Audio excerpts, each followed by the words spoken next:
Assalamualaikum warahmatullahi wabarakatuh. Selamat siang, salam sejahtera untuk semua. Ketemu kembali kawan-kawan bersama kami podcast Jejak Pemberdayaan. Dalam hidup ini harus banyak tertawa. Kalau tertawa jangan banyak ditahan. Gitu Ketemu ya? kembali dalam episode yang kedua bersama kami podcast Jejak Pemberdayaan. Nah, bersama saya Nobudi Hartono. Saya Abeng. Kita akan ngomong santai tapi serius ya Bang Abeng. Betul. Bincang-bincang yang sederhana saja tapi bobotnya berat Bang Abeng. Betul. Tapi tentunya tidak berputar dari tentang pemberdayaan. Betul. Nah, untuk episode kedua ini kira-kira akan bahas tentang apa nih Bang? Nah ini tentunya kita akan kupas tuntas nih Mas Ino ya. Nah, karena kita akan bicara langsung nih dengan pelaku pemberdayaan yang tahu betul nih kondisi di lapangan kan. Jadi kita tidak mengawang-awang tapi kita bertanya langsung nih kepada pelakunya. Oh jelas Bang Abeng. Karena kalau kita cuma dua yang ngobrol gitu nanti nggak percaya orang kan. Dikira malah aja kita curhat nih Bang. Betul, Bang. Oke Bang, kalau gitu kita langsung saja bahas Bang ya podcast kali ini terkait dengan pendamping bukan pesuruh tapi penggerak, membangun kemandirian di tengah tekanan. Ini kalau bicara tekanan ini agak berat nih Bang. Ya, apa yang perlu ditekan nih Bang Sen? Karena kalau bicara tekanan pasti dari atas dan dari bawah nih Bang. Betul. Kan?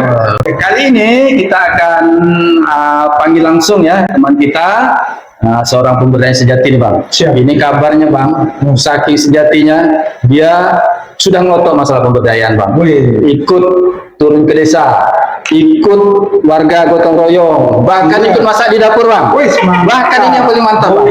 Dia semangat pemberdayaannya dibawa ke mancanegara. Wih. Benar nggak sih Bang? Oke, kita tunggu lagi nih Bang. Bang Oke. Lutfi Abdurrahman, Sarjana Ekonomi. Oke Bang Lutfi. Ya, selamat datang nih Bang Lutfi. Benar nggak sih Bang sampai mancanegara nih Bang? Itu kebetulan.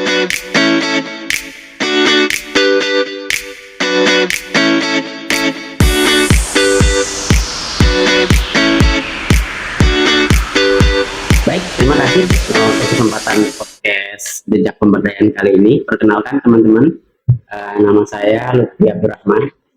Saya sudah bergabung di pemberdayaan sejak tahun 2008 dan terakhir itu bergabung itu di tahun 2014 atau 2015. Mungkin itu saja dulu perkenalan singkat dari saya. Tapi kita percaya nih Bang Seno, dia orang pemberdayaan. Bajunya Bang. Oh, Masih. itu benar ya kalau masalah ini.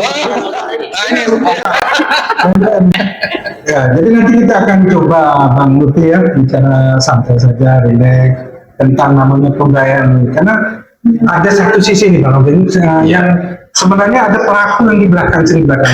Nyaris bahkan tidak pernah disinggung kadang-kadang. Siapa tuh Bang Seno? Nah, itu namanya pelaku pemberdayaan. Artinya ini ada tenaga pemberdaya yang mendampingi masyarakat dalam melakukan pemberdayaan. Karena mereka juga konseptor, mereka juga perencana, mereka juga pelaksana. Pokoknya istilahnya semua dirapel lah Bang Lutfi. Semuanya diambil bisa. Tapi namanya bukan di mereka kadang-kadang. Bahkan yang lebih parah lagi tukang suruh katanya. Tukang suruh ini suruh itu mau katanya. Nah tapi ini mungkin nanti bisa Bang Lutfi ceritakan nanti dalam kita bincang-bincang nanti ya. Tapi mungkin sebelumnya kami ingatkan kawan-kawan yang menyaksikan podcast kita jangan lupa untuk like, share, and subscribe pada tentunya. channel kami ini biar kita tetap terus berkembang dan nanti bisa kita semakin banyak memberikan informasi kepada kawan-kawan. Amin. Amin. Bang Lutfi sebelum kita minum ini ada kopi kita minum Waduh, bisa di ini malam bisa dikenalkan teman-teman produk kopi Ini produk 101 Coffee House nih Bang Seno. Ya. Kalau ini namanya Liberica Sambas, berarti beda-beda ya. Ya, kalau ini Robusta Bengkayang, Kalau ini pasak tiang robusta pasak tiang. masih banyak lagi yang lainnya ya di sini ya. Jadi memang tempat ini menyediakan beraneka kopi dari Kalimantan khususnya, Kalimantan Barat. Mungkin bisa dijelaskan lagi Bang Bing, tempatnya di mana, Ya, namanya apa? tempatnya ada di bawah ini ya. Nanti akan kita share lokasinya. Lebih kita dalam tema kita kali ini kita bahas bahwa pemberdaya adalah bukan pesuruh tapi penggerak dalam rangka menuju kemandirian desa. Nah, menurut Bang Lutfi sendiri sekarang ini kan tenaga pemberdayaan hampir nyaris hilang, Pak. Banyak program-program pemberdayaan yang sudah mulai terkikis. Nah, kita juga belum tahu apakah kerjasama pemerintah memang akan mengurangi. Tapi sebenarnya apa permasalahan yang Abang Lutfi lihat sebagai tenaga pemberdayaan di lapangan? Kalau menurut saya sebagai seorang pemberdaya atau waktu dulu kita kenal dengan istilah fasilitator, itu fungsinya kan memfasilitasi ya, membantu fasilitate. Jadi dan kata pemberdayaan itu sendiri mengandung makna proses gitu. Jadi proses peningkatan kemampuan yang ada di masyarakat. Nah, tentu saja sebagai seorang fasilitator sebelum turun ke lapangan itu memang sudah harus tahu tugas dan fungsinya ketika berada di lapangan nanti sebagai pendamping. Dan sebagai seorang pemberdaya itu kita harus bisa memposisikan diri kita itu sebagai tadi ya, yang istilah membantu memfasilitasi itu. Jadi tetap harus ada proses belajar yang terus menerus. Jadi gini Bang, kita pernah dengar Bang ya, ada yang bilang nih pendamping desa ini seperti printer rusak gitu Bang ya. Nggak disuruh ngetik, disuruh ngeprint. Kadang-kadang disuruh hal-hal yang tidak berkaitan dengan tugasnya Bang. Nah, kalau ada masalah, program tidak jalan yang kena salahkan pendamping desa. Kan pusing itu kan, pendamping desa tidak ikut nyusun, tapi kena salah. Itu fotokopi kan. Nah, pernah enggak nih Bang diberlakukan sebagai tukang ketik atau seperti itu ya, atau sekedar pelaksana teknis, tapi tidak pernah diajak diskusi gitu Bang. Gimana cara menyikapinya Bang? Nah, sebenarnya kan memang ketika kita proses pertama kali melakukan pendampingan di masyarakat itu kan proses awalnya itu kita mulai dengan sosialisasi ya, sosialisasi, kemudian pembentukan pengurus. Nah, itu menjadi tahapan penting di mana pada pembentukan pengurus itu kita menentukan tim yang akan bekerja sama dengan kita. Nah, tentu saja proses-proses itu harus melalui tahapan yang benar ya, termasuk dari penentuan kriterianya gitu, karena kita tahu benar biasanya kalau yang ada di masyarakat itu memang kita tahu di sana sumber dayanya terbatas ya, kalau khususnya di daerah ya, makanya perlu pendamping dari luar kan. Makanya perlu pendamping. Nah, yang paling penting di situ jangan sampai kriteria itu tidak kita buka di masyarakat gitu, supaya itu benar-benar fair proses penunjukan terhadap para pelaku itu, bahwa dia memang layak untuk jadi pelaku. Berarti harus fair banyak kriterianya yang penting ya. Kriterianya yang penting, jangan sampai ditunjuk mau tapi tidak mampu. Ya. Nah, akhirnya jadi printer rusak kan? Akhirnya ada yang mampu tapi tidak mau. Ya. Jadi harus ketemu, mau dan mampu itu harus ketemu. Mau dan mampu supaya ya. nanti fasilitator atau pendamping itu tidak kerja sendirian, tusuk sate. Nah, ini yang berat mungkin di Bang. Gimana ya? Sebenarnya kan pasti kawan-kawan yang namanya tenaga pemberdaya kan sebelum turun kan mendapatkan pembekalan. Ya. Pasti kan Bang. Pasti. Ya.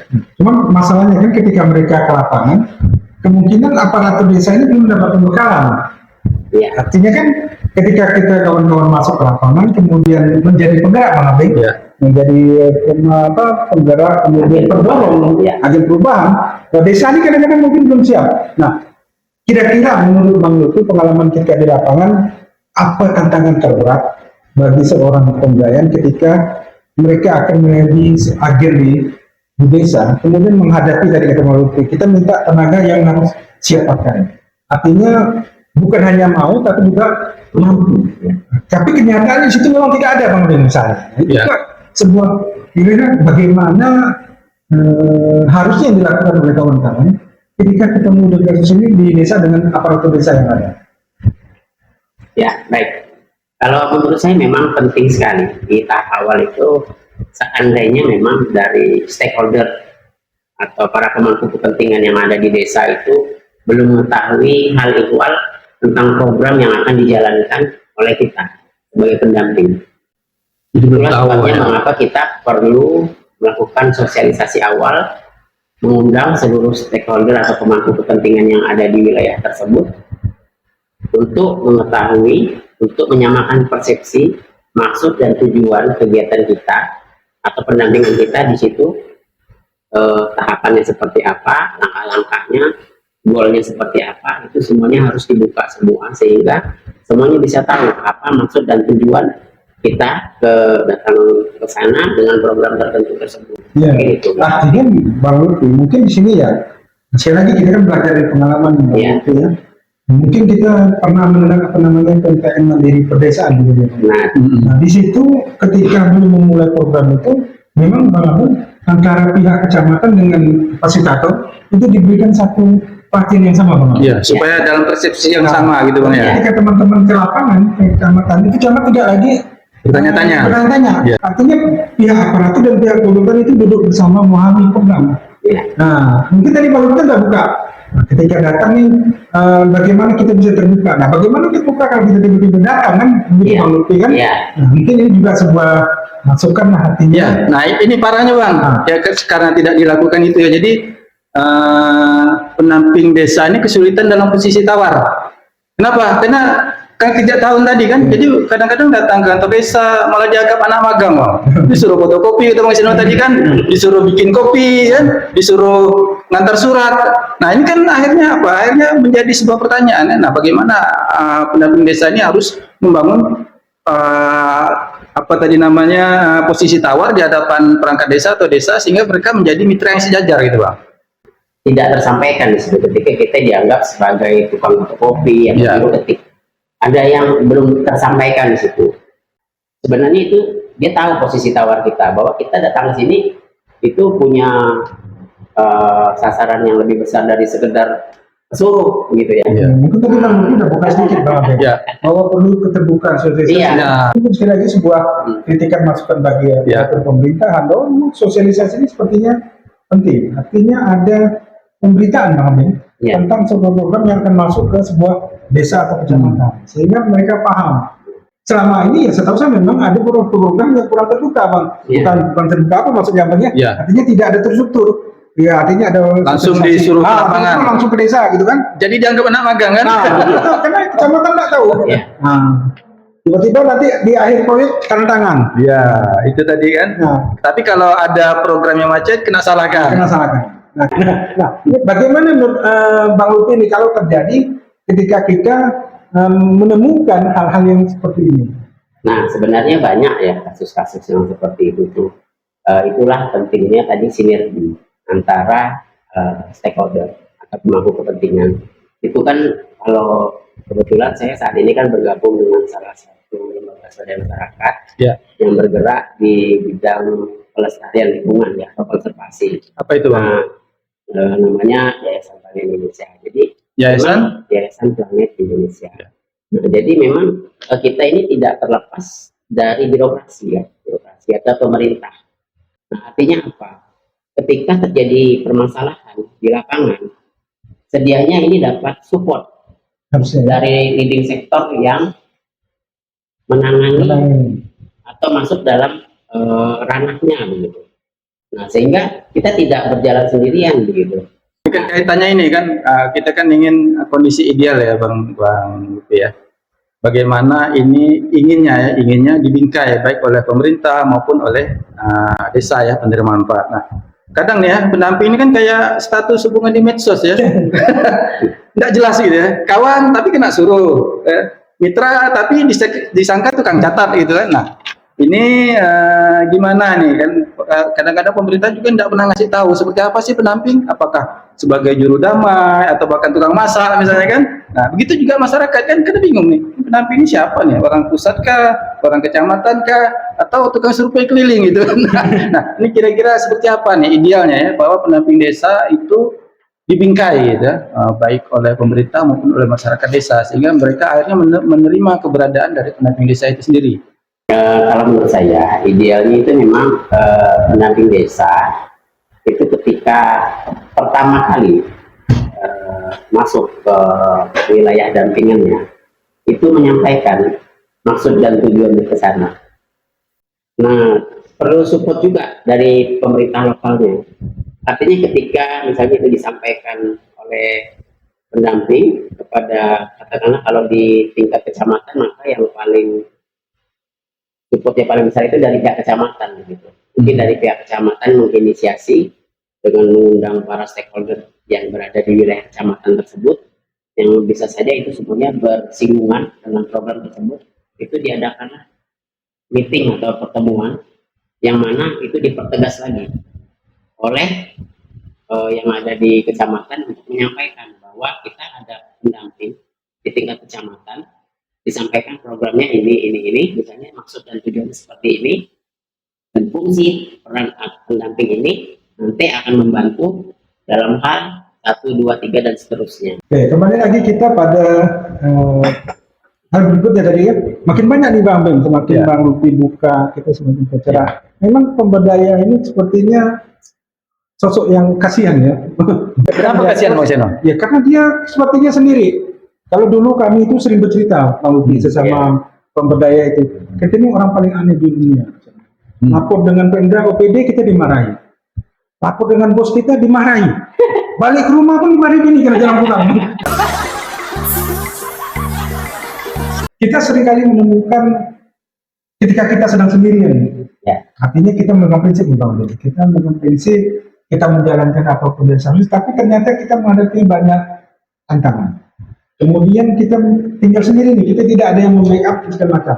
Nah, mungkin saran Bang Lutfi sebagai nelayan, pernah tidak bisa terpikirkan kalau Pemda itu misalnya ada membuat perda tentang pemberdayaan. Nah, kira-kira saya lagi menurut Bang Lutfi dari dari lapangan, dorongan apa sih yang diminta agar pemberdayaan tidak merasa sendirian misalnya di lapangan? Baik, menurut saya untuk mensupport, memberikan support atau dukungan kepada pendamping itu memang bagus sekali ya kalau seandainya memang dari Pemda itu ada semacam perda, karena kan kalau posisinya dibuat kebijakan oleh pemerintah yang lebih tinggi, jadi lebih mudah untuk diimplementasikan ke bawah. Kemudian kalau terkait dengan sinkronisasi antara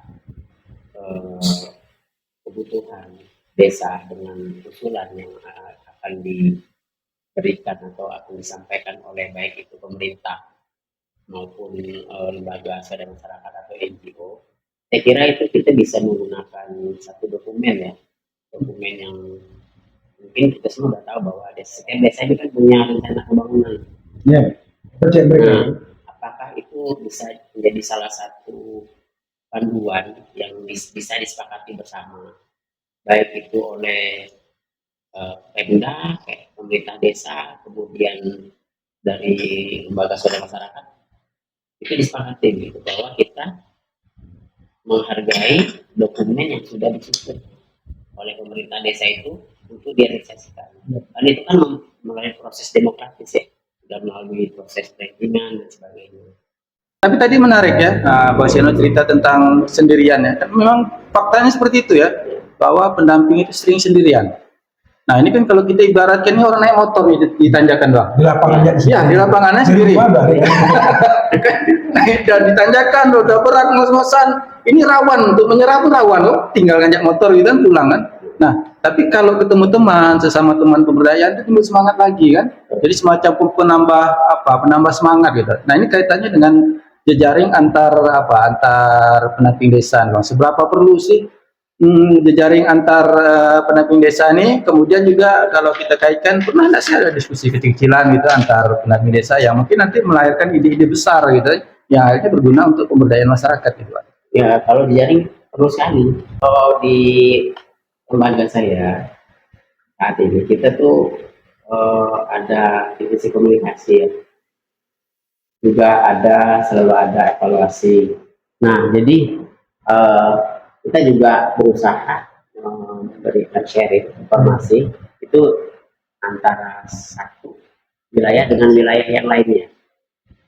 Nah, antara satu wilayah dengan wilayah yang lainnya. Jadi bahkan kita memberikan peningkatan kapasitas, mungkin bisa juga dijadikan macam contoh gitu ya, bahwa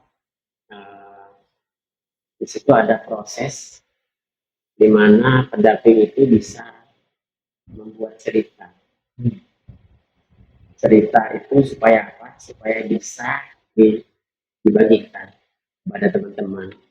Dan itu kebetulan juga di tempat kita itu kita melakukan penilaian terhadap Jadi apa antara cerita tersebut ada reward juga gitu. untuk Jadi mereka. cerita itu ada yang unik gitu ya dari cerita itu, bagaimana jika program itu masuk, bagaimana ketika menjalin hubungan dengan para pemangku kepentingan, kemudian eh, hal-hal di luar formal yang ternyata kegiatan informal itu sangat berpengaruh ketika kita melakukan pendampingan. Malah itu adalah komunikasi yang efektif menurut saya. Kalau menurut Bang Lutfi, ketika kita berada di satu lokasi di pemberdayaan, kemudian kita merasa bahwa kita pingin merubah ini, tapi ternyata apa yang kita lakukan itu tidak mendapat dukungan. Katakanlah misalnya tadi Bang Lutfi bilang saya harus memancing. Ternyata kita berada di lokasi hutan nih Bang Ben. Nah, kemudian kita tidak ketemu kawannya nih kan. Nah, apakah kitanya yang harus berubah menjadi masyarakat, atau masyarakatnya yang kita ajak berubah mengikuti kita nih? Bang Lutfi. Nah, ini kan pertanyaannya terkait prinsip ya.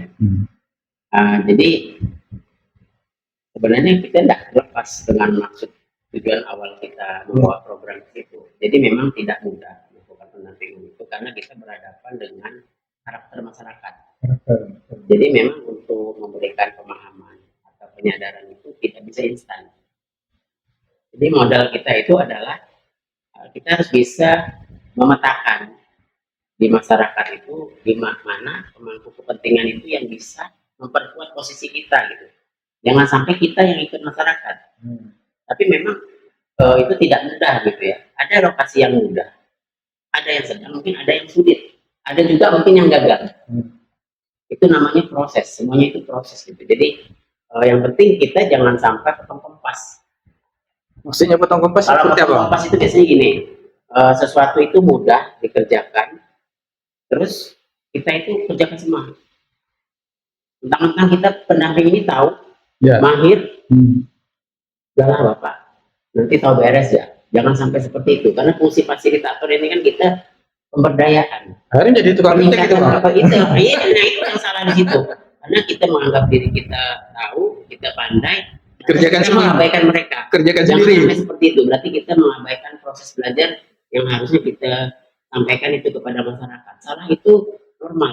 Tidak ada satu orang pun itu tahu-tahu bisa, tahu-tahu mahir, tahu-tahu pandai, itu tidak ada. Ini kunci yang ketik berikut ini Bang Anton, ini mungkin ya saya lagi satu Tidak ada yang tahu-tahu instan. mahir. Nah, Ya ini instan. instan. Ya. Ini memang pemberdayaan itu perlu pola Proses yang Bang ya, tertentu. Bang Seno ya. Ada evaluasi Bang Ya. Ade. Nah, ketika ada nggak katakanlah misalnya dalam setahun kita terus ada tidak perubahannya, mungkin Ya. itu Bang Lutfi. Ya. Kalau nggak ada, apa sih yang harus kita ubah? Nah, nggak usah kita teruskan dengan pola yang lama kan? Ya. Nah, kalau berubah kira-kira apa yang menarik? Seperti itu. Betul. Kaitannya dengan tadi ya, kita juga menghindari ya, jangan sampai pendamping desa ini dianggap suruh Bang ya. Nah, Bang, kalau misalnya ya diberi kesempatan ya untuk menyampaikan kepada misalnya kan ada rekrutmen baru nih untuk para pendamping desa ya, seluruh Indonesia, ini mereka masih gagap, mereka masih bingung nih apa yang mau dilakukan gitu. Kemudian apa pesan penting yang bisa Bang Lutfi sampaikan nih, berbagi cerita dengan mereka supaya mereka mampu menjadi pendamping desa yang diinginkan. Baik. Jadi kalau menurut saya dulu sebelum menjadi pendamping desa itu memang kerjanya di belakang media. Saya bisa Sembunyi nggak Bang? maksudnya itu tenaga administrasi yang tidak berhadapan dengan banyak orang. Jadi saya bisa merasakan untuk pendamping baru yang belum punya pengalaman ketika berhadapan dengan masyarakat. Tetapi hal terpenting yang harus menjadi bekal teman-teman pendamping yang baru ini, fondasi ketika kita melakukan pendampingan di suatu wilayah itu harus menyampaikan kepada para pemangku kepentingan maksud dan tujuan itu ya, dan itu harus disampaikan kepada tokoh-tokoh masyarakat yang ada di sana gitu. Tentunya kita sebelum melakukan pendampingan itu kan itu sudah mendapatkan pembekalan ya, sudah dibekali bahwa kita nanti akan berhubungan dengan para pelaku di tingkat desa atau di tingkat kecamatan itu dengan siapa saja. Nah, kita tidak perlu takut juga seandainya kita itu tidak diterima. Jadi sebenarnya Jangan takut kita tidak harus punya- diterima ya. Iya, kita harus punya keyakinan bahwa keberadaan kita dan kita itu sudah dipercaya menjadi pendamping itu, kita itu sebagai agen perubahan gitu. Kita akan membawa hal positif. Kita akan memberikan nilai tambah terhadap apa yang sudah ada di masyarakat. Karena kita di sini kan program pemberdayaan ya. Kata pemberdayaan itu kan ada kata daya, ada kata kemampuan. Pemberdayaan itu adalah proses peningkatan kemampuan. Peningkatan kemampuan ya. Iya, yang ada di masyarakat. Karena masyarakat itu pada dasarnya punya kemampuan. Hanya saja dengan hadirnya kita di situ, kita punya maksud dan tujuan itu untuk memberikan nilai tambah kepada masyarakat. Baik itu dari sektor pertanian kah itu, mungkin dari segi infrastruktur kah itu, dari segi kegiatan ekonomi kah itu, apapun program yang kita bawa, tidak ada satupun dari program yang kita bawa itu justru membawa hal yang negatif, tidak ada. Terus apa yang kita khawatirkan? Pada kenyataannya ketika saya melakukan pendampingan, masyarakat itu menerima dengan senang hati. Malah mereka senang pokoknya. Karena itu terbukti, misalnya kalau musim buah gitu ya. Kalau dia pulang itu masih rambutan sikat WK, pakai karung. Satu tangki. Itu juga saya rasa udah lama sudah banyak nih Bang Abeng ya. Ya. Kita bincang dengan Bang Lupi ini. Ya, mungkin beberapa hal kembali mungkin bisa kita kilas balik. Salah satunya mungkin juga Bang Abeng yang juga sering lupa ini program pemberdayaan adalah menyampaikan kredo pemberdayaan. Iya. Nah itu sering saya lihat sekarang banyak perubahan yang kurang. Apa kredonya Bang Seno? Salah satu kredo itu adalah kembalilah kepada mereka, kenalilah mereka, hiduplah dengan mereka.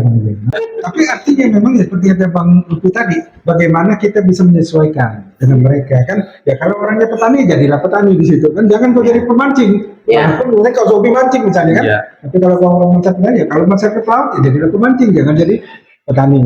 Nah, ini juga sekali lagi banyak hal yang ya seperti Pemda juga harus banyak memberikan support seperti Pemda ya Bang Lupi ya terhadap tenaga pemberdayaan melindungi. Nah, kemudian ya saya bilang ya, pemberdayaan sendiri juga harus belajar terus Bang Lupi. Ya, terus mengupgrade Terus diri ya. mengupdate diri. Ya, dan akhirnya kita juga tahu ya, termasuk juga sahabat pemberdayaan ya. Jadi pendamping desa ini bukan semata soal kehadiran atau absen Nah, Bang Seno. ya. Ya. Tapi juga kehadiran hati dan juga keberanian ambil posisi nih kan. Nah, jadi kenapa kan kalau tidak begitu ya siap-siap saja jadi pesuruh lagi kan. Ya. Itu tadi Bang tinggallah bersama mereka kan. Ya. Berarti tinggal tadi itu Bang ambil itu. Tapi bagaimana dia bisa menyesuaikan diri? Ya. Mungkin ya sekarang kan ada bahasa yang Bang Abeng tadi karena pesuruh datang balik Bang Abeng.